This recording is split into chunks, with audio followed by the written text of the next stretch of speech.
Shalom semua saudaraku yang dikasihi Tuhan. Selamat pagi. Pada pagi hari ini Tuhan mau memberikan sesuatu yang istimewa untuk kita semua. Mari kita berdoa.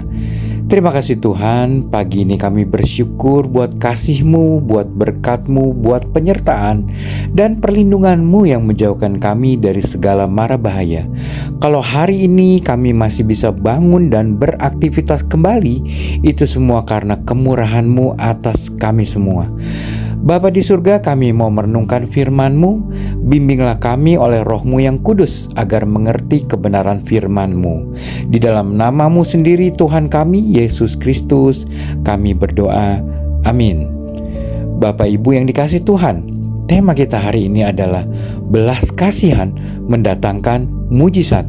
Mari kita dengarkan firman Tuhan dari Lukas 7 ayat 12 sampai 15.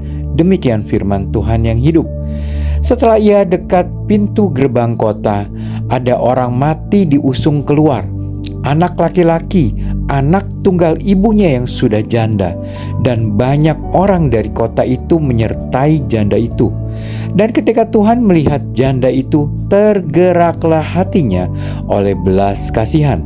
Lalu ia berkata kepadanya, "Jangan menangis." Sambil menghampiri usungan itu, ia menyentuhnya dan sedang para pengusung berhenti. Ia berkata, "Hai anak muda, aku berkata kepadamu, bangkitlah." Maka bangunlah orang itu dan duduk dan mulai berkata-kata. Yesus menyerahkannya kepada ibunya.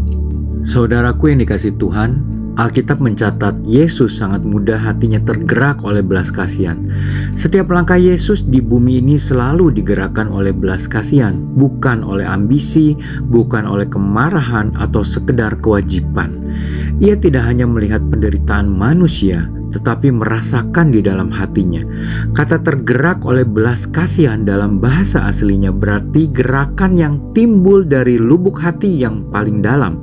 Suatu dorongan ilahi yang membuatnya tidak bisa diam melihat penderitaan. Saudaraku, Yesus tidak menunggu orang datang meminta tolong. Ia mendatangi mereka lebih dahulu. Ia menyembuhkan yang sakit, memberi makan yang lapar, semuanya karena belas kasihan yang merupakan tindakan dari kasih yang nyata dan yang sangat luar biasa. Adalah belas kasihan dapat menjadi seperti suatu magnet yang menarik mujizat. Ya, benar, Alkitab mencatat dalam banyak peristiwa waktu Yesus berbelas kasihan, mujizat terjadi. Waktu Yesus berbelas kasihan, ia menyembuhkan orang sakit. Waktu Yesus berbelas kasihan, ia memberi makan 4.000 orang. Waktu Yesus berbelas kasihan, ia menyembuhkan orang buta.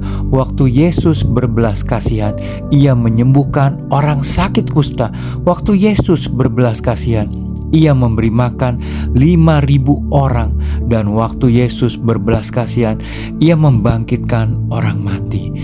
Saudaraku, mungkin saat ini Anda tengah menantikan mujizat terjadi dalam hidup Anda. Cobalah mencontoh teladan Yesus. Lakukan praktek hati yang berbelas kasihan, karena siapa tahu Tuhan berkenan memberikan kuasa-Nya agar mujizat terjadi dalam hidup Anda. Karena sebagai murid-murid Kristus, kita dipanggil untuk memiliki hati yang sama. Belas kasihan sejati bukanlah sekedar rasa kasihan, tetapi tindakan yang nyata yang lahir dari hati. Mari saudaraku yang dikasihi Tuhan, mari kita berdoa. Ya Allah Bapa Sorgawi, setiap saat kami Engkau sertai. Engkau Allah yang setia. Bahkan hari ini Engkau memberikan petunjuk kepada kami. Biarlah setiap kami selalu tergerak oleh belas kasihan, selalu mempraktekkan belas kasihan, dan biarlah semua sesuai dengan perkenanan-Mu, bahwa mujizat terjadi dalam hidup setiap kami. Bapa Sorgawi, hari ini kami juga berdoa minta penyertaan-Mu, minta berkat-Mu sepanjang hari ini. Kuatkan setiap jemaat-Mu, mampukan kami melakukan perintah-Mu. Terima kasih Bapa atas kebaikan-Mu. Di dalam nama-Mu ya Tuhan kami, Yesus Kristus, kami telah berdoa. Haleluya. Amin. Selamat beraktivitas. Tuhan Yesus memberkati.